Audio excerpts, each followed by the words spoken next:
nos casos que acompanhou, entre estes 420, à medida que os dias foram passando e que o Sr. estava presente, notou justamente isso. Alterações. A expressão altera-se mediante o quê? O ambiente, sim, só... e mediante os factos com os quais é confrontado. Isto é importante avaliar até que ponto a pessoa acaba por ter alterações no contacto que tem com os factos e até com quem o está a interrogar, porque nem sempre é a mesma pessoa que o faz. E por conseguinte há estas alterações que são importantes verificar e analisar em contexto da chamada psicologia forense. Os filmes agora mostram-nos muito isto, a influência que às vezes alguma estratégia de advogados pode ter juntos a alguns delinquentes. O que eu lhe pergunto é, sente que nessas alterações de expressão, algumas delas são, por naturais, defesas, e algumas podem ser manipuladas por advogados? Não, o nosso inconsciente, que é, no fundo, o grande sótão que nós temos, é muito complexo e, quando é vez, acaba por nos trair. O que acontece na defesa da primeira gravação, isto é, no primeiro interrogatório, é no sentido de afastar a influência do advogado, que, como é óbvio, acaba por burilar toda essa situação em relação aos factos. Por conseguinte, era importante verificar isso. E depois, é importante também que a pessoa que está a prestar essas declarações saiba que está a ser filmada, isto é, para que tenha uma capacidade de lidar com as suas emoções, sabendo que alguém, mais tarde, vai avaliar se essas emoções são ou não consentâneas com a sua expressão facial. Numa primeira observação, eu diria que alguém que sabe que está a ser filmado não é tão natural. Exatamente. É o contrário daquilo que as pessoas realmente pensam. São mais naturais as pessoas então quando estão a ser filmadas? Não é ser naturais, as pessoas acabam por ter uma capacidade de tentar fazer com que o outro que está a ver se abstenha de pensar que a emoção que estou a transmitir é a verdadeira. Ou seja, tenta passar uma imagem que não é aquela que de facto está, de certa forma, a vivenciar. Dizia-me há pouco que estas expressões dos casos que acompanhou foram também sendo alteradas mediante quem estava no caso a interrogar. Pergunto especificamente, na figura do juiz homem ou mulher, o comportamento muda? Pelos resultados, tal acontece. Devo dizer que uma juíza, como em qualquer outra provisão, antes de exercer é uma mulher.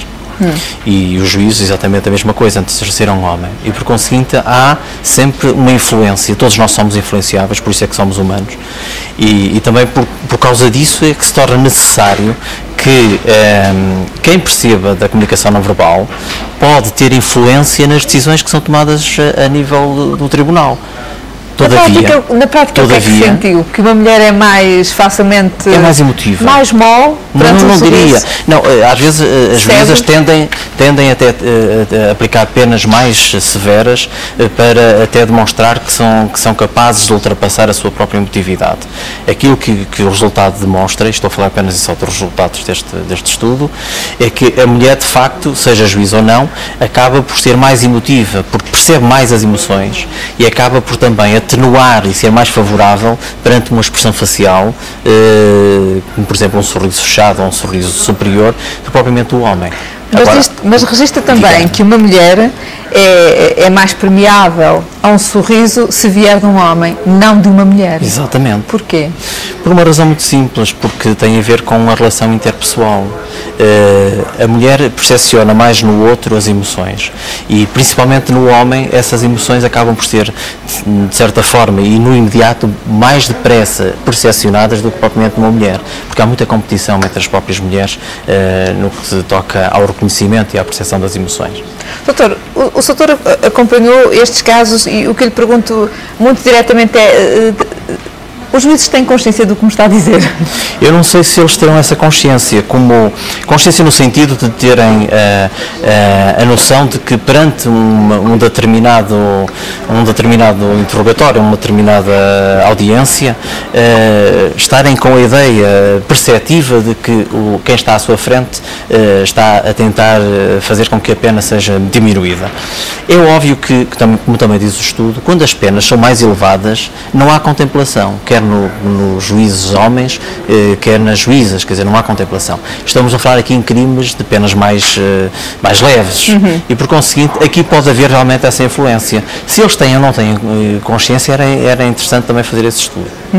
A outra questão que eu tenho é se entre os próprios delinquentes, agora já ao fim de algumas sessões, sempre interrogados pela mesma pessoa, se o doutor sente que eles próprios, às tantas, já sabem tirar partido da expressão que estão a ver à frente?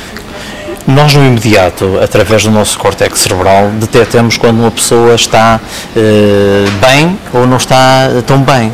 O que acontece frequentemente é que não acabamos por dizer isso, por uma questão até de nos tornarmos agradáveis. O que sucede também em relação à questão da aprendizagem, e isso faz-se a nível da Europa em alguns países, não em todos, e também a nível dos Estados Unidos, é a nível dos workshops, ensinar as pessoas, especialmente os agentes policiais, a fazer determinados interrogatórios.